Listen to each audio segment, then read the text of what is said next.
آج میں آپ کو ایک چھوٹا سا افسانہ سناتی ہوں۔ اس افسانے کا نام ہے چاچا جی۔ لباس کی حد تک چاچا جی ضرور مرد تھے۔ کوٹ پتلون پہنتے، اونچی ایڑی کے بوٹ پہنتے، سر پر 16 ہیٹ رکھتے۔ ہیٹ اس لیے رکھتے تھے کہ ان کے سر کے بال نہیں تھے، صرف کھال ہی تھی۔ اور ہاں، مرد ہونے کا ایک اور ثبوت یہ بھی تھا کہ وہ شادی شدہ تھے اور ان کے 3 بچے بھی تھے۔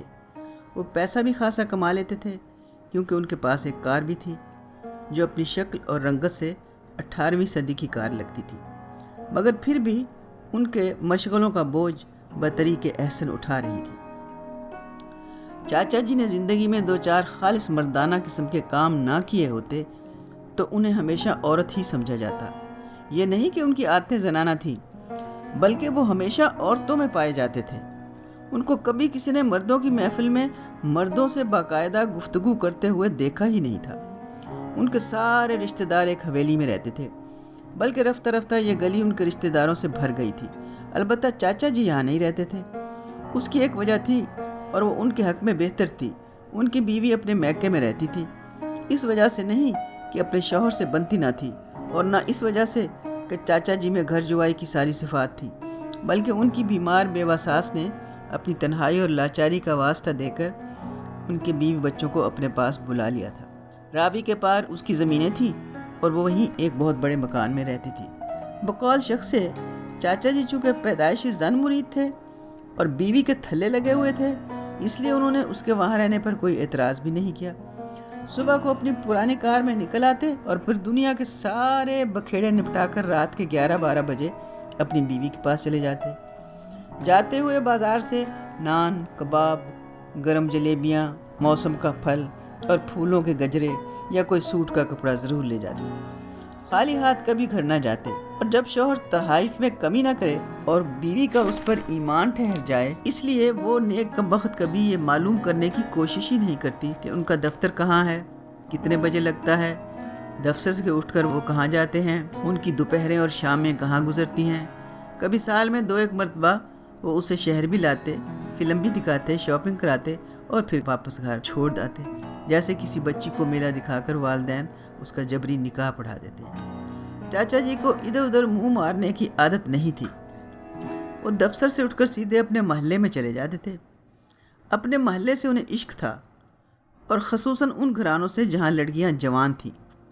چاچا جی کبھی کسی ایسے گھر میں نہیں جاتے تھے جہاں کوئی جوان لڑکی نہ ہو یا مستقبل میں جوان ہونے والی نہ ہو، بلکہ انہوں نے 100 سال کا خوب حساب رکھا ہوتا تھا۔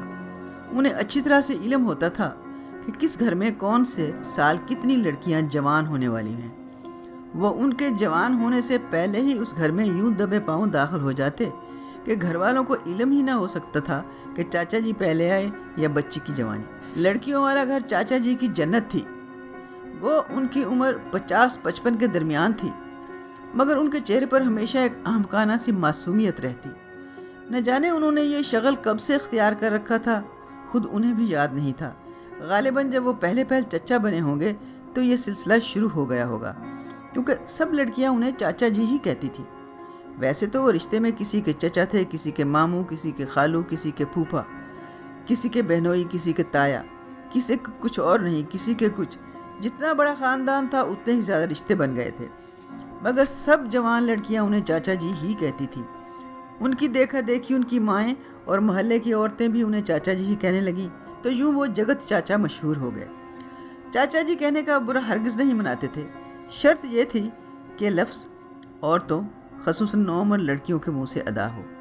انہیں یوں محسوس ہوتا وہ چاچا جی نہیں بلکہ جان جی کہتی ہیں۔ ہاں، نوجوان لڑکیوں کی وہ ہر خطا معاف کر دیتے تھے۔ وہ اگر گالی بھی دے لیتی تو وہ انہیں پھول کی ماننے لگتی۔ اس لیے تو وہ گھر میں داخل ہوتے ہی سیدھے اس کمرے میں چلے جاتے جہاں لڑکیاں اسکولوں کالجوں سے آ کر الٹے سیدھے انداز میں لیٹی ہوتی۔ کسی کا گریبان چگلیاں کھا رہا ہوتا، کسی کی شلوار ٹخنوں سے اونچی ہوتی، کسی کے کولے کے ابھار قیامتیں ڈھا رہے ہوتے، کوئی کپڑے بدل رہی ہوتی، کوئی کپڑے سی رہی ہوتی۔ غرض نوجوان لڑکیاں ہر کام کرتے ہوئے زاویے بناتی ہیں، اور ان کا ہر زاویہ آنکھوں کو اچھا لگتا ہے۔ چاچا جی بغیر دستک دیے یوں اندر گھسے چلے جاتے جیسے بغیر بریک کے کوئی گاڑی کہیں گھس جاتی ہے۔ ہائے چاچا جی پلیز کبھی تو بتا کر آیا کریں، آپ ہمیشہ اچانک آ جاتے ہیں۔ تو اس سے کیا فرق پڑتا ہے، وہ مسکرا کر کہتے۔ کیوں فرق نہیں پڑتا، میں کپڑے بدل رہی تھی۔ ارے میں کوئی غیر ہوں۔ ہائے آپ بزرگ تو ہیں، گولی مارو اس بزرگی کو۔ وہ جیب سے میٹھے پانوں کا لفافہ نکال کر لڑکیوں کے آگے پھینک دیتے۔ ہائے پان، اوئی پان۔ وہ اٹھ کر لپکتی اور لہک لہک کر چاچا جی پر گرتی۔ چاچا جی کے چہرے پر سرخ کرنیں جال بننے لگتی، اور جب سب پان ادھر ادھر ہو جاتے تو وہ اپنے کوٹ کی جیب میں سے دوسرا لفافہ نکالتے۔ ہائے توبہ، کیسے چالاک ہیں۔ جو لڑکیاں پہلی دفعہ خالی ہاتھ رہ جاتی وہ اس لفافے پر جھپٹ پڑتی۔ بلکہ چاچا جی کی ترکیب نمبر 2 بھی بہت کارگر ہوتی۔ ساری کی ساری چاچا جی کو چمٹ جاتی۔ کوئی کوٹ کی اندرونی جیب کی تلاشی لے رہی ہے، کوئی باہر کی جیبوں میں ہاتھ ڈال رہی ہے، کسی کا ہاتھ پتلون کی جیب میں چلا گیا ہے، کسی نے کالر پکڑ رکھا ہے، کسی کی گلائیاں کندھے کے ساتھ لرز رہی ہیں، کسی کا رخسار نتنوں کو چھو رہا ہے۔ خوبصورت کومل نرم نرم ہاتھ اور ان کی بے باس جنبش، ملائم ملائم چہرے، سرخ سرخ ہونٹ، گرم گرم بدن۔ اف اللہ، چاچا جی کو جیسے نشہ آ جاتا۔ ایسے بیٹھے رہتے جیسے چاچا جی کو کسی نے ہپنوٹائز کر دیا ہے۔ اپنی جیبیں لٹاتے رہتے، حسن کو خیرات یوں دیتے، ایک طرف سے خیرات دیتے تو دوسری طرف سے وصول کر لیتے۔ لڑکیاں سب کچھ نکال لے جاتی، میٹھے پان، رنگ برنگی سونف، بھنی ہوئی مونگ پھلی، چلغوزے، حتیٰ کہ بعض اوقات پیسے بھی نکال لیتی۔ لیکن چاچا جی دوسرے دن بھی جیبیں بوجھل کیے وہاں پہنچ جاتے۔ چاچا جی وہاں جائے بغیر نہیں رہ سکتے تھے، تو لڑکیاں بھی روزانہ انتظار کرتی تھیں۔ ایسے گھروں میں لڑکیوں کو روزانہ شام کو باہر گھمانے کے لیے نہیں لے جایا جاتا۔ ہوٹلوں میں کھانا کھانا اور سڑک کے کنارے کھڑے ہو کر کوک پینا وہ صرف فلم ٹی وی میں دیکھ سکتی تھی۔ روز شام کو نان کباب کھانے کا سوچ سوچ کر وہ منہ ہی منہ میں چٹخارے لیا کرتی۔ کسی موٹر والے کزن کے ساتھ ہنس ہنس کر بات کرنے کی ویسے بھی اجازت نہیں تھی۔ ایسے میں چاچا جی کی ذات بابرکات ایک مشعل کی مانند تھی جو زندگی کو روشنی دکھاتی تھی۔ جب ہر دوپہر کو سردی گرمی یا برسات کی پرواہ کیے بغیر ان کی چھکڑا کار باہر گلی کے موڑ پر آ کر رکتی تو شور مچ جاتا، چاچا جی آ گئے، چاچا جی آ گئے۔ محلے کی عورتیں باریاں کھول کر اور چکے اٹھا اٹھا کر دیکھتی۔ ایسی معصومیت ہوتی چاچا جی کے چہرے پر کہ ماؤں کے دل کھل اٹھتے۔ اے چاچا جی، ذرا اس بلا کو آئس کریم تو کھلا دو، صبح سے رو رہی ہے۔ وہ اپنی 12 سالہ لڑکی کا ہاتھ چاچا جی کے ہاتھ میں تھما دیتی۔ چاچا جی اس کے کومل ہاتھ کو اتنے پیار سے پکڑ لیتے جیسے بلی تر و تازہ چوہے کو۔ اور ایک آئس کریم کی کیا بات ہے، پوری ریڑھی گلی میں آ جاتی۔ پھر سارے گھر کی لڑکیاں باہر نکل آتی، چاچا جی مجھے، چاچا جی مجھے۔ چاچا جی کی بھی ایک ہی شرط ہوتی تھی جسے لڑکیوں نے خود دریافت کر لیا تھا۔ جب تک لڑکیاں چاچا جی کو چھو کر فرمائش نہ کرتی، چاچا جی آئس کریم کھلانے پر رضامند نہیں ہوتے تھے۔ کوئی جھنجھوڑ رہی ہے، کوئی کلائی پکڑ رہی ہے، کوئی کوٹ کھینچ رہی ہے، کوئی گال نوچ رہی ہے، کوئی دھوتڑ مار رہی ہے۔ مائیں چاچا جی کی درکت بنتی دیکھ کر ہنس رہی ہوتی اور آئس کریم والے کی ریڑھی خالی ہوتی رہتی۔ ایک اور عادت بھی چاچا جی کی تھی، وہ لڑکیوں نے دریافت کر چھوڑی تھی کہ جب وہ کسی لڑکی کو ملتے تو چھوتے ضرور تھے۔ سامنے کھڑی ہوتی تو گال چھو لیتے، گزرتے گزرتے بازو چھو لیتے، بیٹھے بیٹھے کندھا چھو لیتے، منہ موڑ کر جا رہی ہوتی تو کولہا چھو لیتے۔ پتہ نہیں اس طرح چھونے سے آپ کو کیا ملتا ہے؟ وہ ہنس کر کہتے، پتہ نہیں، تو پھر کیوں چھوتے ہیں؟ بس ایسے ہی۔ وہ پھر چھو لیتے اور لڑکیاں کھلکھلا کر ہنس پڑتی۔ تب سے شریر لڑکیوں نے مل کر ان کا نام چاچا چھو رکھ دیا تھا۔ چاچا جی اپنا نام سن کر خوش ہوتے اور جتنا لڑکیاں چھیڑتی وہ اتنا ہی انہیں چھوتے۔ کمبختیں خام خواہ بک بک کرتی ہیں، ذرا لحاظ نہیں کرتی۔ اب بیچارہ اس عمر میں کیا کسی کو چھوئے گا؟ بچیاں ہیں ساری اس کی۔ مائیں تو چاچا جی پر اس طرح اعتماد کرتی تھی جس طرح گھر کی بوڑھی انا پر کیا جاتا ہے۔ لڑکیاں آلو چھولے کھانے جائیں تو چاچا جی کے ساتھ، سہیلی کے گھر جائیں تو چاچا جی کے ہمراہ، اسکول میں کوئی ڈرامہ دیکھنے جانا ہو تو چاچا جی سے بہتر کون ہو سکتا ہے جو رات کو لڑکی کو حفاظت سے گھر لے آئے گا۔ کسی لڑکی کو اسکول یا کالج کے لیے بے وقت کسی شے کی ضرورت پڑ جاتی اور سامنے چاچا جی نمودار ہوتے تو ماں کے کلیجے کی پھانس نکل جاتی۔ لے چاچا جی کے ساتھ جا اور سلائی کے کپڑے لے آ۔ اے چاچا جی، ذرا بچی کو بازار تک تو لے جاؤ۔ اور چاچا جی جھٹ اسے اپنی چھکڑا مورس میں بٹھا کر یوں لے جاتے جیسے نیکیاں کمانے کا ٹھیکہ صرف انہی نے لے رکھا ہے۔ کم عمر بچیوں کے ساتھ وہ بہت شفیق ہوتے، پاس بٹھا لیتے بلکہ چمٹا لیتے اور کمر پر مسلسل اوپر سے نیچے ہاتھ پھیرتے رہتے۔ پشت پر ہاتھ پھیرنا بھی ان کی ہابی تھی۔ اس سے ان کو فوراً پتہ چل جاتا تھا کہ لڑکی کا جسم کن مرحلوں میں ہے۔ ہاں، لڑکیوں کو چاچا جی کی ایک اور عادت بھی برداشت کرنا پڑتی تھی۔ وہ اپنی ٹوٹی پھوٹی گاڑی میں جب بھی لڑکیوں کو بٹھا کر نکلتے تو 2-3 لڑکیوں کو اگلی سیٹ پر ضرور بٹھاتے۔ پرانی موٹر ہر گام پر شرابی کی طرح لڑکھڑاتی اور پھنستی پھساتی لڑکیاں کبھی چاچا جی کے اوپر، کبھی چاچا جی کے ادھر، کبھی چاچا جی کے ادھر گرتی۔ سمجھ نہ آتی کہ جہاں گڑھا نہیں بھی ہوتا وہاں کیوں موٹر جھٹکے کھاتی ہے۔ پھر گیئر بھی کم وقت پرانے ماڈل کا بار بار بدلنا پڑتا اور ہر بار چاچا جی اس انداز سے گیئر بدلتے کہ ان کی کوہنی پاس بیٹھی لڑکی کے گداز حصوں سے مسلسل ٹکراتی رہتی۔ بریک لگاتے وقت، گیئر بدلتے وقت چاچا جی کا ایک بازو ہمیشہ پھولوں کلیوں میں رہتا۔ بعض اوقات تو وہ اسے وہاں سے ہٹانے کا نام ہی نہ لیتے۔ لڑکیاں بتیرا چلاتی، چیختی، مگر چاچا جی کے چہرے پر ایک معصومیت اور ایک عیار سی مسکراہٹ رہ جاتی۔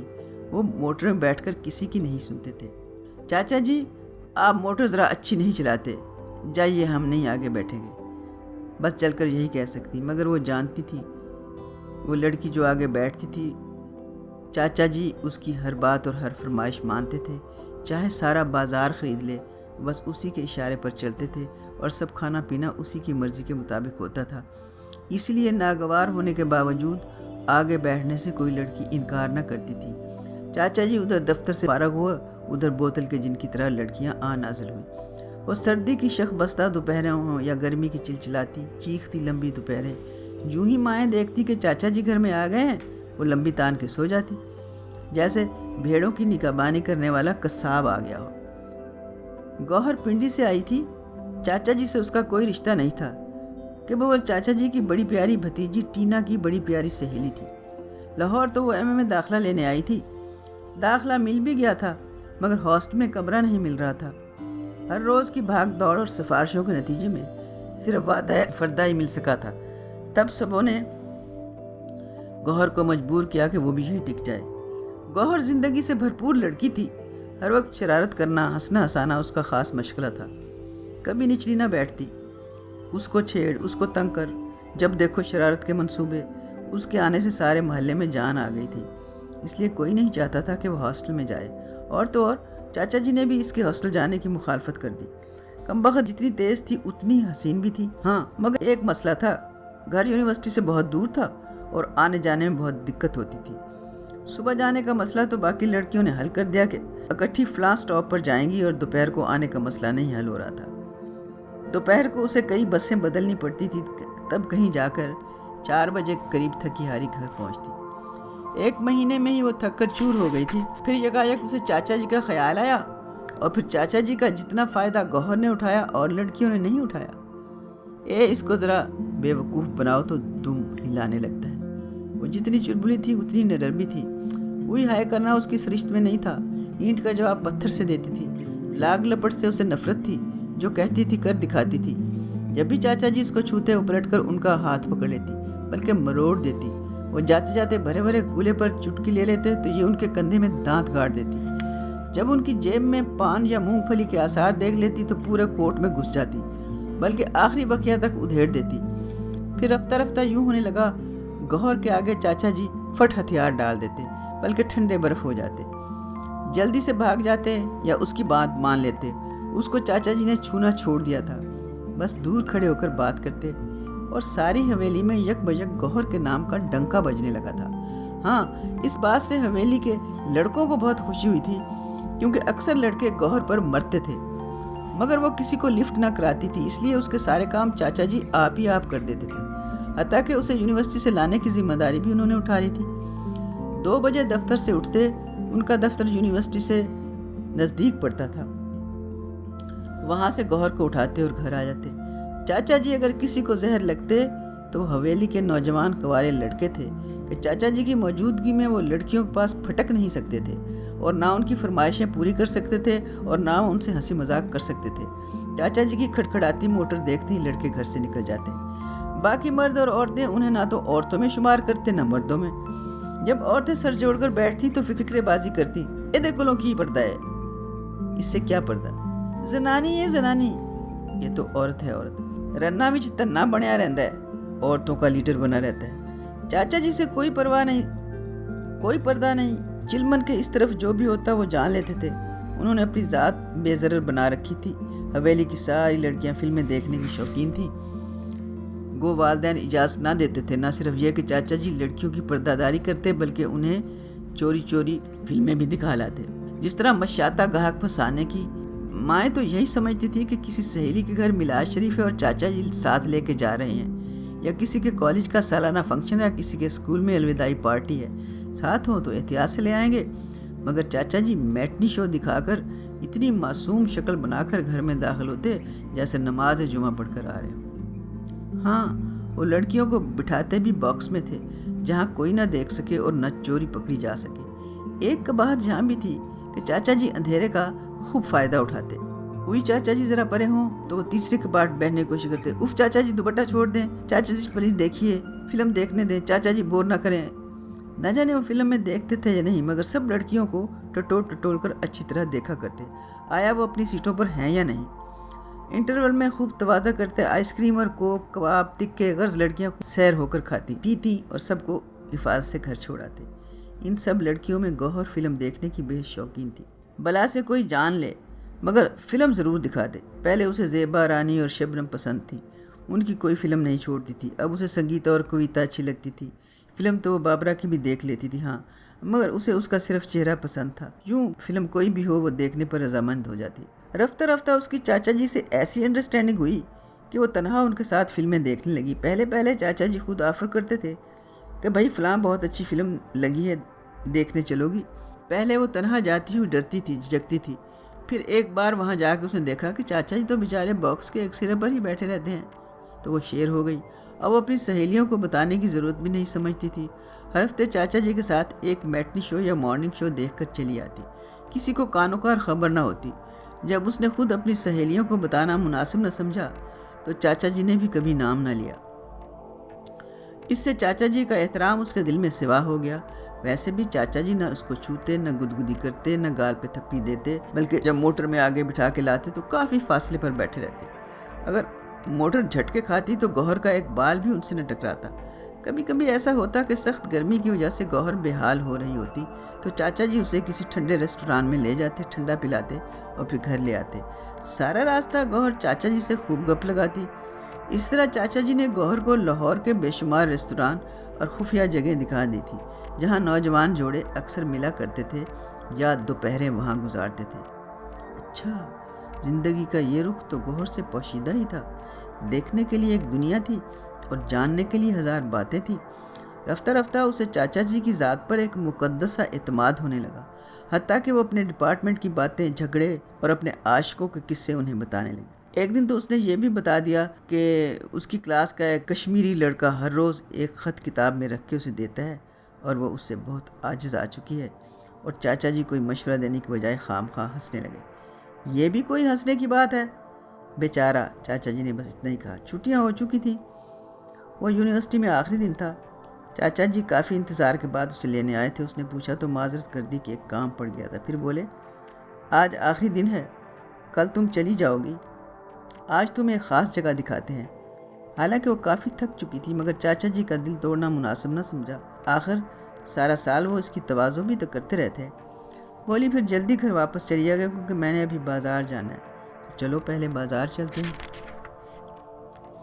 چاچا جی اسے پہلے بازار لے گئے، اسے خوب شاپنگ کرائی۔ وہ نانا کرتی رہی مگر ڈھیروں چیزیں خرید دی۔ بولے، پھر چھٹیوں کے بعد آؤ گی تو ہاسٹل چلی جاؤ گی، آج مجھے اپنی پوری خوشی کر لینے دو۔ واپسی پر گوہر چاچا جی کے رویے سے اتنی متاثر ہو چکی تھی کہ وہ یہ بھی نہ دیکھ سکی کہ اسے شہر سے باہر لے جا رہے ہیں اور اب سنسان سی جگہ کے غیر معروف ہوٹل میں داخل ہو رہے ہیں۔ بہرحال وہ ایسی کئی جگہوں پر ان کے ساتھ جا چکی تھی، اس لیے مناسب نہ سمجھا کہ ان سے پوچھے، اور پھر 2 گھنٹے کے بعد اس کے پاس نہ کچھ کہنے کا وقت رہا، نہ پوچھنے کا وقت رہا، سوائے آنسوں کے۔